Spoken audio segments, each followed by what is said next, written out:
大家好，我是印尼小丽，我是小东，好久不见了。我们呢已经回国一段时间了，现在呢跟小丽呢卖了几天红薯，对，然后呢卖的不怎么样，不好卖红薯，对，卖的不挣也不赔吧？对，算是，反正我们卖了4、5天，这个红薯已经卖光了。对，第一次体验卖红薯在农村这里。在印尼的时候呢，很多人说让我们呢把小丽的三姐带到中国来，她现在是来不了了。小丽的三姐呢已经被我们介绍跟着中国人去当翻译了，因为她的中文现在也挺好了，越来越好了。主要是看这个中国的电视剧看的比较多，学的也很快。之前我们在印尼的时候，有些人说呢，让我把三姐带过来，在中国拍视频啦、带货啦什么的，就像别的外国媳妇那样。其实呢，我们没打算这样做。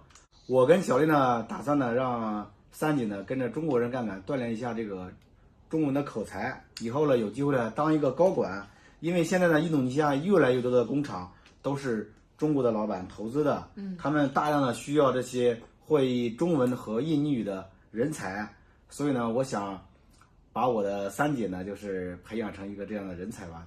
现在呢，她已经跟着这个中国老板呢干了快1个月了，也是一个比较大的企业，在里面现在当一个文员是吗？算是。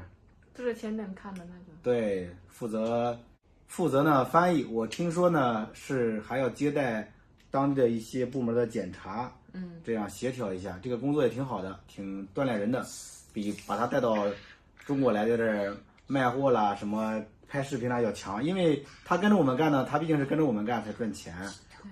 如果他不跟我们干的话，他还是什么也不会。有一句话叫“授人以鱼不如授人以渔”，知道什么意思吗？不太懂。不太懂是吧？就是你经常给他鱼，不如教给他打鱼，明白了吗？他自己会打鱼的，他可以抓鱼，但是你给他鱼的话，你有一天不给他了，他也不会抓鱼啊。大概就是这个意思。明白了。还有一个事儿呢，就是小丽的妹妹呢，今天要过来了。对。她今天晚上的机票，明天就到中国了，我们明天要去接她。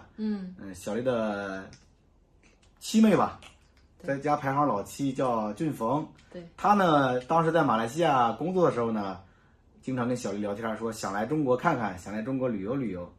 这次呢，完成她的心愿啊，我给她办了一个旅游签证，让她来中国待1个月。她呢，现在已经在印度尼西亚首都的机场了，今晚呢就飞到中国了。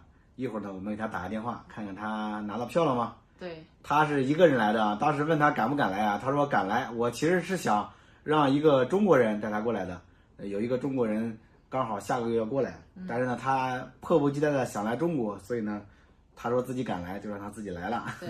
然后呢，他的中文也不太会嘛，就是有点怕，因为他不是只是说我们印尼的首都飞到我们河北这里，他还有飞到厦门，厦门才可以飞到河北。他从厦门那边他不会说中文，也不会问，想问也不会，所以呢就有点担心。不过也没事，现在也发达了，有个翻译软件啊，然后我们已经给他写了那种几个问题，然后到时候有什么问题，他可以给中国那边员工是吧？飞机上的那边机场里上班的给他们看看。对，还有就是呢，去别的国家我不知道，但是来中国的话，他肯定是非常安全的。不会有人为难他，也不会有人说害他。他如果想得到别人的帮助的话，一般人都会帮助他。所以他自己一个人来中国的话，完全没有问题。对，安全是肯定安全，就是怕他如果找不到那个飞机号啊，他不会就是应该是没什么事。等他飞到中国，连了机场的 WiFi， 然后给我们打 QQ， 对，是吧？他注册微信注册不了，打 QQ 还是没问题的。我们都已经教过他了，让他怎么连 WiFi 啊，怎么问别人啊，大概怎么说，都已经写好他给他了。然后一会儿我们就给他打电话，看看他拿好机票了吗？应该一会儿8、9点钟晚上那样，他可以拿到机票，因为他的飞机是11点的，然后到厦门已经是早上了，好像哈。对呀，这个机票挺好的，他上了飞机吃了饭，直接睡觉了，睡醒了就到中国了。然后早上几点飞到河北啊？我忘了，我没注意看，应该是10点吧。反正是到我们河北这里已经是下午3点了，明天下午呢，我们要去接他。对。然后他能在中国这边待1个月，我们期待他吧，期待他过来。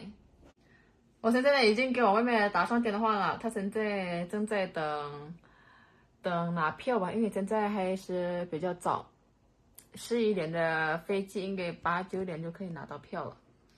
你是宝忙吗？忙。我们是说客家话，我们这个客家话跟中文是有点差不多，有点像。你harus banyak bertanya. Totomon gyosa. Kalau cuma inti mấy cái sao tả thiệt nào. Như cho cô hỏi nhớ tung xì mà bao nhiêu kiểm hết đó.